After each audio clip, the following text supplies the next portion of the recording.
feeling like best. All headshots, no chest. Every day, Saturday, we blessed. You ain't make it there yet, take steps. Write your goals down and make progress. What's going on, everybody? It's your boy Kari, aka Unrated Warrior here, and I'm coming at you with another video. And this video is not going to be too long, but I'm going to try and make it an actual fun video. You know, so I'm basically going to talk about dry fire practice. To all the new firearm owners, you know, concealed carry holders, dry fire practice is extremely important because dry fire practice is something that you can do without having to fire a single round. That's something you can also do without having to spend, well, I would say spend a single dollar, but you spend a whole lot more or less money dry fire practice than actually going to the range. When it comes to dry fire practice, all you need is a couple of things. All you need is your firearm, empty magazine, empty firearm as a matter of fact, a G-Sight laser cartridge. Now, do you need a G-Sight laser cartridge? In reality, no. But it really does help. And it helps if you get a target as well. These are my two targets here. I have this full body silhouette target here, and I have this nice little target here. I got it off from aliengear.com, and I downloaded it. You know, and this is a target I was actually left over that I bought a while back. But this is what I use to dry fire practice with. And the distance I shoot from, which is basically from, I would say 5 to, I say about,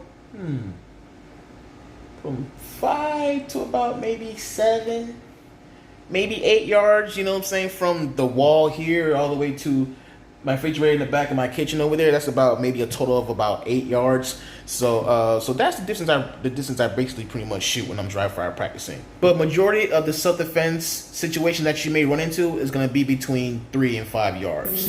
7 maybe at the furthest when it comes to self-defense shooting. I don't know what the fuck it was. It probably was a fucking gnat. So yeah, dry fire practice is very important. It helps you brush up on your skills from drawing from concealment, getting your sights on target, and practicing trigger press and trigger reset and finding that wall as well. You can actually dry fire practice for a whole month and not even go to the range. But when you do go back to the range, you will see how much that dry fire practice helped you out. It helps you develop a really good sight alignment, helps you develop a really good draw, develop really great trigger press, and you obtain muscle memory. So when you do have time and some money to go to range, you know, and get some 9mm FMJ or 380 or whatever, you know, you decide to carry whatever ammunition or caliber that you conceal carry with. When you buy the ammunition, you go to the range to practice, and you end up shooting, and you see how much progress that you have actually made from dry fire practice. So me not having a lot of money, I have not been to the range at all for a good minute.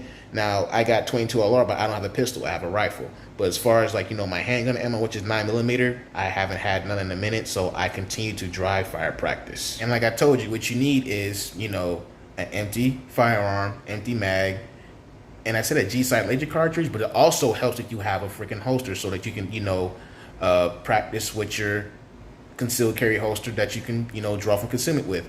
And this is a G-Sight laser cartridge right here. That's what this is. So when that firing pin hits the back of it, there goes a laser right there. So as you can see it light up. And dry fire practice can be very fun, you know what I'm saying? Like inside my mind, I would say, I don't know about anyone else's mind, but when I'm dry fire practicing, you know, I treat it like it's a freaking video game sometimes, you know what I'm saying? Like, I'm still being very serious, but I, you know, since I don't have a shot timer, you know what I'm saying, I have an imaginary shot timer in my head. And, you know, when it says threat, I draw, you know what I'm saying, and I get that sight alignment, or sometimes in a real life situation, you ain't gonna have enough time to do, you know, acquire your sights and all that shit. You may end up just doing point shooting. But like I said, with dry fire practice, you can, you know, take your time and practice the way you would like to by gaining a good sight picture, you know what I'm saying, a good draw, and as well as good trigger press, and it becomes muscle memory. You end up doing it just instinctly. I don't want to say instinctly. Yeah. So you guys just heard me say I kind of treated my mind like a video game. I'm going to get you as close to a video game as I possibly can. Check this out.